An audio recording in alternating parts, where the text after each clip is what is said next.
Hello students, class 5-এর 2024 সালের প্রশ্নবিচিত্রা থেকে তোমাদের 1 থেকে 8 পর্যন্ত স্কুলগুলো সলভ করে দিয়েছি। এবার 9 নম্বর স্কুলটা দেখে নাও, চাকদাহ পূর্বাচল বিদ্যাপীঠ। তো এখানে যে সিনটা দেওয়া রয়েছে সেটা দেওয়া রয়েছে দ্য ফিনিশিং পয়েন্ট থেকে দেওয়া রয়েছে। দেখো, Razia has been awarded a prize in the annual sports of her school. Razia তার স্কুলের বাৎসরিক ক্রীড়া প্রতিযোগিতায় একটা পুরস্কার পেয়েছে। The prize is a book of Indian athlete, এবং বইটা ছিল ভারতের একজন খেলোয়াড়ের বই, অর্থাৎ ক্রীড়াবিদের বই। This book contents a chapter on the life of PT Usha, এবং এই বইটা পিটি উষার জীবন কাহিনী নিয়ে লেখা। The sprint queen of India. As Raja is very eager to know about PT Usha, she started reading the book right away after dinner. এবং রাজিয়া এই বইটার প্রতি তার এতটা আগ্রহ ছিল যে সে প্রত্যেক দিন তার ডিনার অর্থাৎ রাত্রে খাবার পর সে বইটা পড়তো।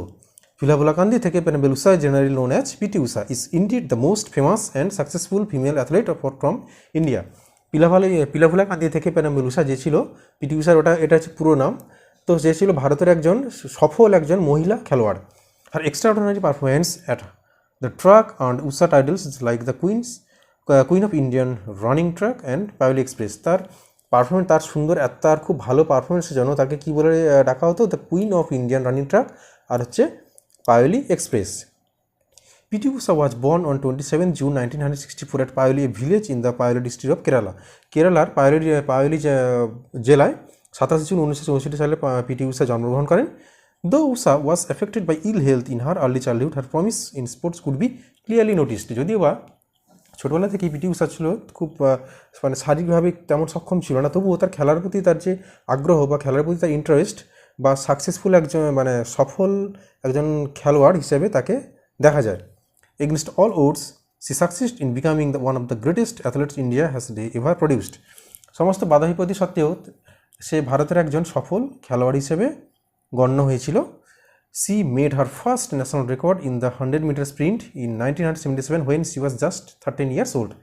সে তার প্রথম রেকর্ড করেছিল 100 মিটার দৌড়ে 1977 সালে, যখন তার বয়স ছিল মাত্র 13 বছর। তো এই ছিল তোমাদের দ্য ফিনিশিং পয়েন্ট থেকে দেওয়া সিন। এবার এখান থেকে কোশ্চেন অ্যান্সারগুলো দেখে নাও। Who was the queen of Indian running track? তাহলে উত্তরটা হবে PT Usha was the queen of Indian running track. বি দেখা was Usha's health in early childhood? তাহলে অ্যান্সার দেখে নাও, Usha was affected by ill health in her early childhood. তারপরে দেখো, who has been awarded a prize in the annual sports of her school? তাহলে অ্যান্সারটা হবে Razia had been awarded a prize in the annual sports of her school. তারপর দেখো, what was the prize? দেখো, the prize is a book, এটা was আছে, তাহলে the prize was a book on Indian athletes. This book contents a chapter on the life of PT Usha, the sprint queen of India, full stop. তো যেভাবে উত্তরগুলো বলছি তোমরা খাতা নিয়ে বসো, খাতায় সেইভাবে উত্তরগুলো লিখে নাও, দাগ নম্বর দিয়ে উত্তরগুলো লিখে নাও। How old was Usha when she made her first national record? তাহলে when Usha made her first national record she was just 13 years old. তাহলে এর দেখে অ্যান্সার দ্য ফলোইং কোশ্চেনগুলো হয়ে গেল। এরপরে দেখো বিয়ের দিকে দেখো, এখানে হচ্ছে complete the following sentence. Full name of PT Usha? তাহলে পিলাভুলাকান্দি থেকে পেনাম্বিল উষা। তারপর দেখানো date of birth 27 June 1964, place of birth a village in the Payyoli district of Kerala. তারপর দেখো first national record in the 100 metre sprint. তারপরে দেখো ট্রু ফলস দেওয়া আছে এখান থেকে। PT Usha was born on June 30, 1964, এটা ফলস হবে। PT Usha was called the Payyoli express, এটা ট্রু হবে। PT Usha made her first national record in the 200 metre sprint, এটা ফলস হবে, কারণ এটা হবে 100 মিটার স্প্রিন্ট। তো তারপরে দেখো column A column B, ill health থেকে হবে সিকনেস, ডিসপ্লেড থেকে হবে সৌট, লিফট থেকে হবে এক্সিস্টেড। তো এই ছিল তোমাদের সিন থেকে দেওয়া ABCD চারটেই কোশ্চেন সলভ হয়ে গেল। এবার দেখো আনসিনটা দেখে নাও। Once there lived king in a small country, একটা ছোট্ট দেশে একটা রাজা বাস করতো। His subject were content and lived peacefully, সে খুব শান্তি শৃঙ্খলাভাবে বাস করতো। The king had two beautiful daughters, এবং রাজার দুটো সুন্দর কন্যা ছিল বা মেয়ে ছিল। He loved them dearly and gave them lesson about the tricks of the great rulers. তিনি তার মেয়েদেরকে শিক্ষা দিতেন যে কীভাবে শাসন করতে হয়, মানে অর্থাৎ শাসন যে ব্যাপারটা, তিনি সেই ব্যাপারটা তার মেয়েদের ভালো করে শিক্ষা দিতেন। There was a lovely garden in front of the palace, রাজপ্রাসাদের সামনে একটা সুন্দর বাগান ছিল। Big lake was there near the garden, এবং গার্ডেনের কাছে অর্থাৎ বাগানের কাছে একটা বড় হ্রদ ছিল।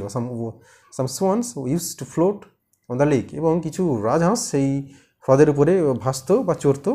In the evening, the queen used to sit in the garden and enjoy the beauty of the garden with its colorful flowers and bees, butterfly flying on them. এবং সন্ধ্যাবেলা হলে রানী কী করতো, সেই বাগানে গিয়ে বসতো এবং বাগানের যে সৌন্দর্যটা সেটা উপভোগ করতো। যেমন সুন্দর সুন্দর রং বেরঙের ফুল, মৌমাছি, প্রজাপতি ইত্যাদি ইত্যাদি, সেই জিনিস এইসব সুন্দর জিনিসগুলো উপভোগ করতো। Suddenly one day the king felt great pain on his chest and could not survive. কিন্তু হঠাৎ করে একদিন রাজা তার বুকে খুব যন্ত্রণা অনুভব করলো এবং সে কুড নট, এখানে সার্ভাইভ কথার অর্থ হচ্ছে বাঁচা, কিন্তু কুড নট সার্ভাইভ মানে সে বাঁচতে পারলো না, অর্থাৎ সে মারাই গেল।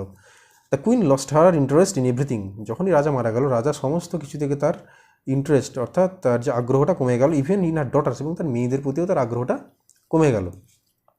সি ডাইড শর্টলি আছে, এবং তারপরে রানী কি হলো, মারাই গেল। Letter on the এল্ডার daughter choose to marry an ordinary handsome young man of her kingdom. তারপর কী হলো, তার বড় যে মেয়েটা, সে রাজার ওই রাজত্বের একটা নর্মাল একটা সুন্দর একটা পুরুষকে সে বিয়ে করলো। সে became the queen of queen hand started to rule. সে রানী হলো এবং রাজত্ব করা শুরু করলো। The younger princess married to another prince from a far way country and left the country. এবং ছোটো যে মেয়েটা ছিল সে হচ্ছে দূর দেশের কোনো এক রাজাকে বিয়ে করলো এবং সে দেশ ছেড়ে চলে গেল। Peace prevailed in the country once again, এবং শান্তি দেশে আবার ফিরে এলো। তো এই ছিল তোমাদের একটা আনসিন। এই আনসিনতে কিছু কোশ্চেন দেওয়া হয়েছে, দেখো who use to sit in the garden and why.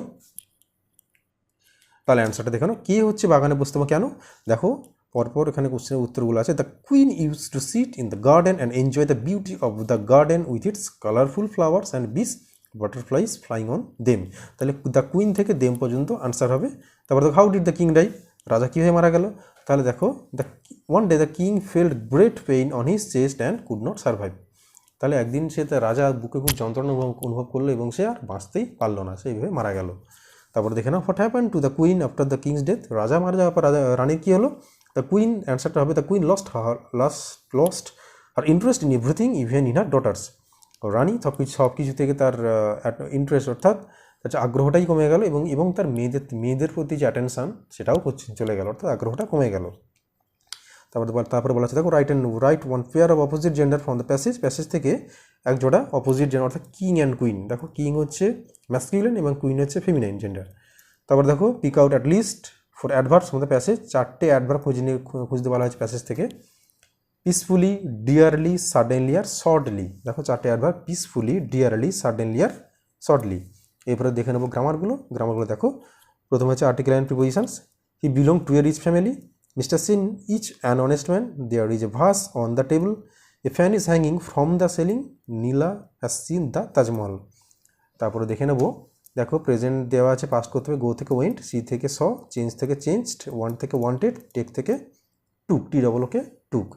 এরপরে দেখে নেব 5এর দাগে, দেখো fill in the blanks with adverbs given in the list below. We should always try to help others. দেখো নিচে হচ্ছে এখানে লিস্ট দেওয়া আছে, এখান থেকে খুঁজে লিখতে হবে অ্যাডভার্বসগুলো। Soldiers fight bravely for their country. Yesterday there was an accident near Renu's house. Is a very intelligent boy. I never win to a zoo. তো তোমাদের 9 নম্বর স্কুল পুরোটা সলভ হয়ে গেল। দেখো সিন, আনসিন, গ্রামার।